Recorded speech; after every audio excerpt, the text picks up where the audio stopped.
Assalamualaikum warahmatullahi wabarakatuh. Pada pembelajaran kali ini kita akan belajar tentang sel elektrolisis.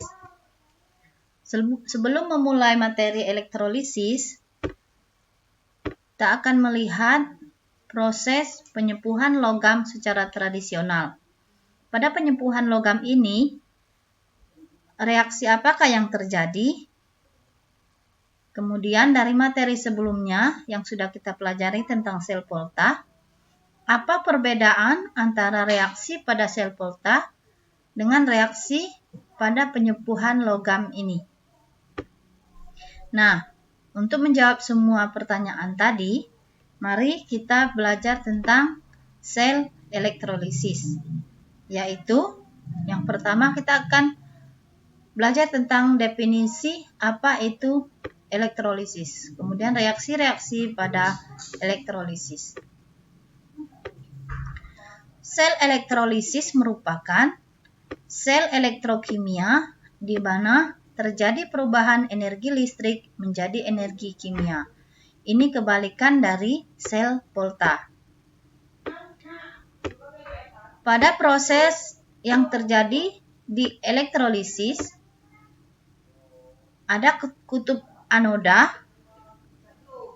bertindak sebagai kutub positif, kemudian pada kutub katoda bertindak sebagai kutub negatif.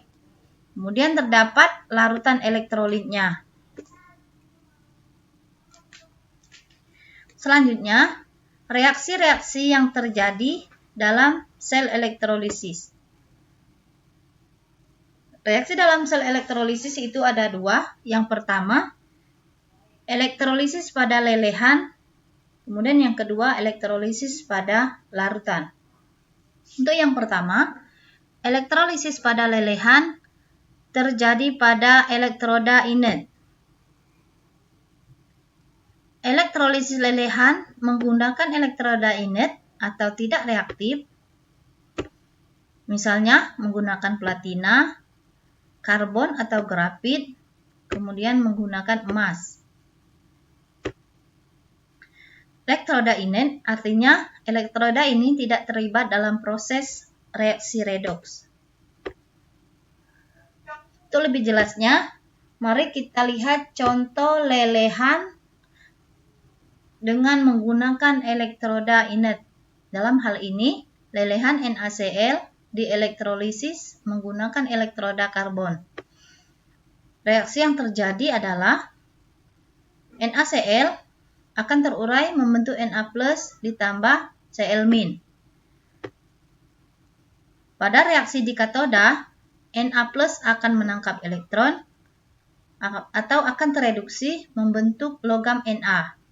Kemudian di anoda, Cl- itu akan teroksidasi membentuk Cl2. Pada reaksi ini, elektronnya tidak setara, sehingga kita setarakan dulu jumlah elektron antara katoda dan anoda dengan cara dikali silang. Sehingga diperoleh reaksi total yaitu 2 NaCl dalam bentuk liquid menghasilkan 2 Na dalam bentuk logam, kemudian Cl2 dalam bentuk gas.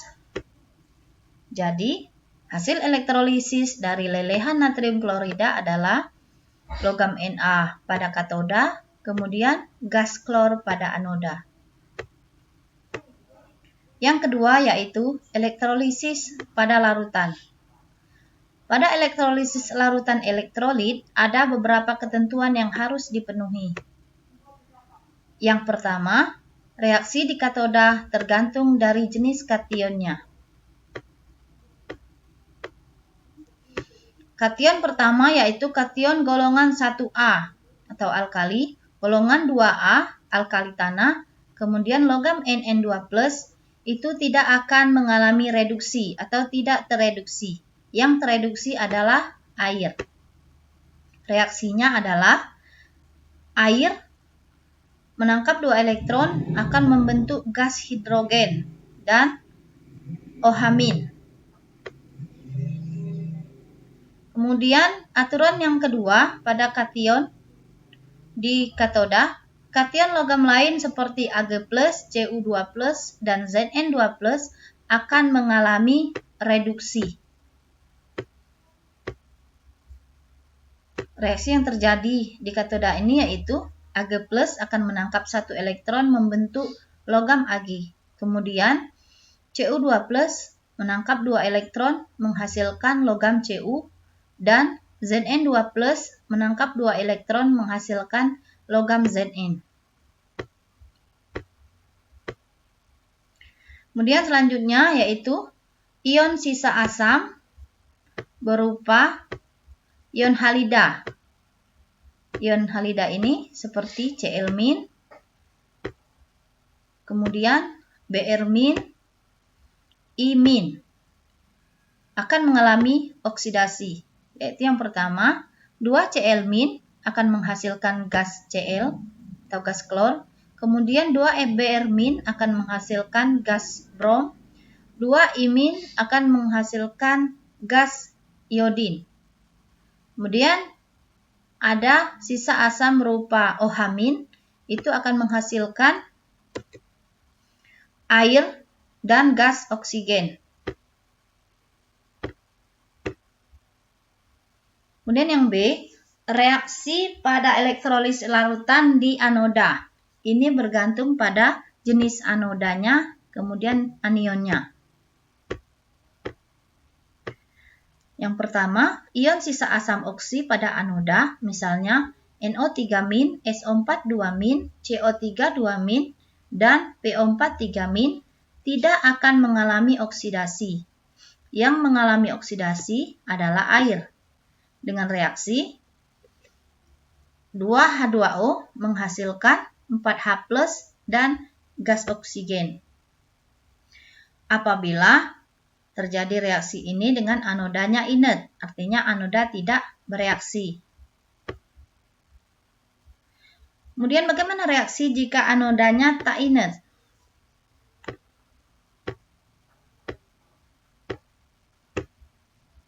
Seperti Ag, contohnya dia akan mengalami oksidasi dengan reaksi logam Ag menghasilkan Ag+ dengan melepas satu elektron. Kemudian misalnya logam Cu. Logam Cu akan menghasilkan Cu2+ melepas 2 elektron. Kemudian logam Zn akan menghasilkan Zn2+ dengan melepas 2 elektron. Nah, dari penjelasan ini, untuk lebih memahami pemahaman anak-anak tentang sel elektrolisis, lelehan, dan larutan, mari kita lihat contoh soal berikut ini. Tuliskan reaksi elektrolisis larutan Ki dengan elektroda Pt. Elektroda Pt ini merupakan elektroda inert. Langkah pertama, kita buat reaksi ionisasi dari Ki. Ki menghasilkan K+ ditambah I-. Karena Ki+ merupakan golongan 1A atau K+ merupakan golongan 1A, maka di katoda yang tereduksi adalah air.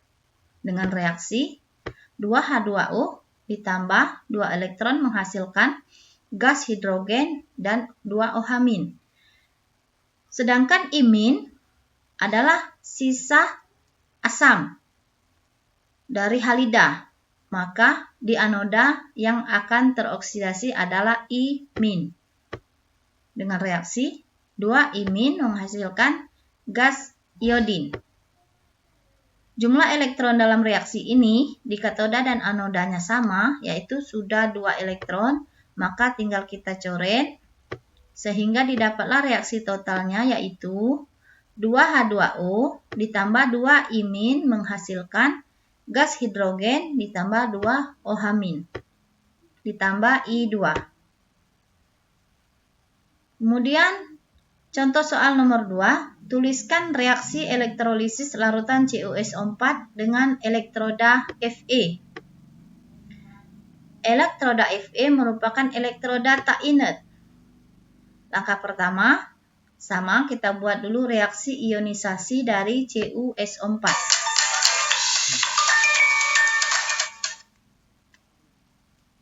CuSO4 akan terurai membentuk Cu2+ ditambah SO4 2-. Cu2+ merupakan kation logam, maka ia akan mengalami reduksi di katoda. Dengan reaksi Cu2+ ditambah 2 elektron menghasilkan logam Cu. Kemudian SO4 2- merupakan anion, tetapi karena Fe merupakan elektroda tak inert, maka Fe yang akan mengalami oksidasi di anoda. Anoda logam Fe akan menghasilkan Fe2+ ditambah 2 elektron. Jumlah elektronnya sudah sama di katoda dan anoda, yaitu 2e. Maka tinggal kita coret sehingga didapatlah hasil akhirnya berupa Cu2+ ditambah Fe menghasilkan Cu ditambah Fe2+. Demikianlah pembelajaran kita hari ini tentang sel elektrolisis. Semoga anak-anak semua paham. Wassalamualaikum warahmatullahi wabarakatuh.